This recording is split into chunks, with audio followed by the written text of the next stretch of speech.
So first off, thanks very much to Nina for putting together this important colloquium and inviting us to participate. We really appreciate it. So facilitating plant conservation is a major goal of the Jepson Flora Project. This is an international collaboration based out of the Jepson Herbarium at UC Berkeley, where our primary mission is to advance understanding and conservation of the California flora. And California is a global scale plant biodiversity hotspot, one of two recognized north of Mexico and North America by Conservation International, the other being the coastal plain on the eastern seaboard. And if you look at this central panel from this figure from Mishler et al.'s plant phylodiversity analysis for North America published last year, you can see this high level of phylogenetic endemism in California. When you focus in on that, you can see that this concentration of phylogenetic endemism is within the California Floristic Province, which really is this primary hotspot. And it represents an area of isolated, young, Mediterranean-type climate with wet winters and dry summers, where we have a real concentration of richness and endemism, primarily due to the youth of that unusual climate, which is very isolated from other parts of the world that have this type of regime, and also the high level of geological and climatic diversity and dynamism of this part of the world, where we have a lot of topographic heterogeneity and substrate heterogeneity, and lots of microclimatic variation across the state. And so we see a lot of local endemism of both neoendemics as well as paleoendemics. The paleoendemics, some of them being in really classic pockets of stable, equable climate, these long-term refugia. We also remarkably have, despite the high level of botanical activity in California for so long, we have really an unabated rate of discovery, a high rate of discovery in California that's occurred for well over 100 years. And you can see that in this figure on the right, which was published in 2000. And at that time, an inflection point was predicted in the near future, but in fact, we haven't reached that point. And the rate of discovery has continued apace. And so this is primarily due to both accelerated work in the field as well as accelerated work in the herbarium laboratory, phylogenetic studies, for example. And as far as field work goes, we still do find things that have never been collected previously. This one on the left is a particularly notable example from 1992, found not far from Interstate 5, a paleoendemic, Nebusia cliftoni in the rose family, that had its closest living congenitor in Alabama and a fossil record in British Columbia. The herbaria also have been major reservoirs of discovery of undescribed diversity, and this is true for most of the new to science plant taxa described for California, that they've already resided in herbaria for decades. And this is true for herbaria in general as major frontiers for species discovery. The plant on the right represents an endemic of Alameda County, the county where Berkeley occurs, one of the most heavily botanized counties in California. First collected about 30 years before it was described in the late 1990s from Livermore Valley, a major urban area, basically described in front of bulldozers. So the Jepson Manual is one of the products of the Jepson Flora Project. There have been 2 editions so far, both in the spirit of Jepson's original comprehensive manual of California plants published in 1925. But when we published the 2012 second edition, we resolved that we wouldn't wait 20 years for another installment of progress on California flora. Conservation and research needs really dictated otherwise, because the high rate of description of very endangered plants and the rate of destruction of habitat by both direct development as well as indirect factors like climate change required that we needed a more rapidly updatable medium. And this was the Jepson e-Flora's genesis immediately after publication of the Jepson Manual second edition. And we've prioritized the inclusion of plants that are new for California at the minimum rank level, that is species, subspecies, and varieties, which are the primary units of research and conservation attention by agencies. And so we take care of all types of changes in the Jepson e-flora, all kinds of taxonomic changes, but prioritize these changes at the minimum ranked taxa level. And up to this point, there have been hundreds of taxonomic changes to the Jepson e-flora since 2012, and a much greater number of other changes, for example, to keys and other refinements, including strictly nomenclatural changes.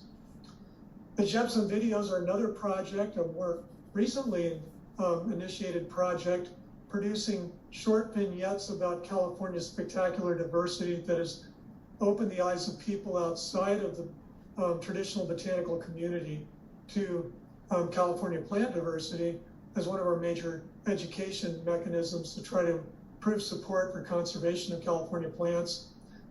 The Consortium of California Herbaria, represented on the left here, is not part of the Jepson Flora project per se, but it's an associated resource that was originally launched in 2003 out of Berkeley, but now has over 24 herbaria, over 24, mostly in California, that are partners that serve our data together through common portals. And one of these portals, what we call CCH1, is a highly curated portal focused on the native and naturalized vascular plants of California that's highly integrated with the Jepson e-flora. So these resources have been really important in helping us to advance improvement of the Jepson e-flora coverage. And this has included a lot of recent endemic discoveries, like additional discoveries from the same area where Nebusia cliftoni, that paleoendemic I mentioned earlier, was found from these unusual substrates in Northern California, endangered upon description. Also, nasty weeds that have been introduced, like the stinkwort, Detrichia graveolens on the left. The inclusion in our resources, including the Consortium of California Herbaria, has been really important to highlight the aggressive spread of this plant across the state, such that when its congener, Detrichia viscosa, the false yellowhead, was discovered later in Solano County, California, resources were mobilized immediately to try to stop it in its tracks, based on our understanding of what had happened in the recent past with its congener spinning out of control. Much of the change that's happened in the e-flora represents groups that we think of as being well studied, like the monkey flowers, where there was a lot of biosystematic attention in the past. But in fact, more intensive phylogenetic analyses focused on even within supposedly minimum ranked taxa has led to a lot of discovery of new lineages, many of them cryptic, at least with regard to pressed specimens. And you can see here a couple of examples from Naomi Fraga's work, where we have a couple of taxa in Erythranthe that were recognized in the Jepson manual, second edition, that turned out to represent a number of evolutionary lineages, both recently described species and resurrected species that have come from her phylogenetic work in the monkey flowers. And there's been a lot of other attention in the monkey flowers by other researchers, such as Guy Neeson, that all factored into our major e-flora revision of the group that led to over 24 additions of new taxa for the monkey flower genera, which have also been revised in the e-flora recently based on phylogenetic analyses. Also in the Jepson e-flora, we've implemented a new feature, which are keys filtered by bioregion to facilitate identification and conservation of plants. So as I mentioned, there's a lot of beta diversity in California. It turns over a lot, the flora does, across different parts of the state. And so if you can filter your keys, tailor your keys to a particular bioregion, can greatly simplify keying and detection of diversity within the state, especially within these highly diverse genera and families across the state. And so we have implemented keys that are served through the application Keybase, based out of the Royal Botanic Garden in Victoria, Australia, which have been highly useful for identifying new occurrences in different parts of the state and helping with conservation in that way. Also, research on the flora that's focused around conservation, such as the work of the California Plant Phytodiversity Project, has made use of eFlora and California Consortium, or CCH, data to facilitate analyses on a big scale within the flora. So in this particular example, spearheaded by Matt Kling out of our California Plant Biodiversity Project at Berkeley, we were able to use the Jepson eFlora taxonomy in its most updated form to inform our sampling for phylogenetic analysis of the California flora, and distribution models, geographic distribution models of California plants based on CCH data primarily, and then a couple of other layers from outside the project on land protection status and habitat integrity status across the state to achieve conservation priorities at the scale of 15 by 15 kilometer grid cells throughout the state using phyloendemism criteria and with primary conservation targets focusing on poorly protected areas with many resident taxa having long phylogenetic branch lengths,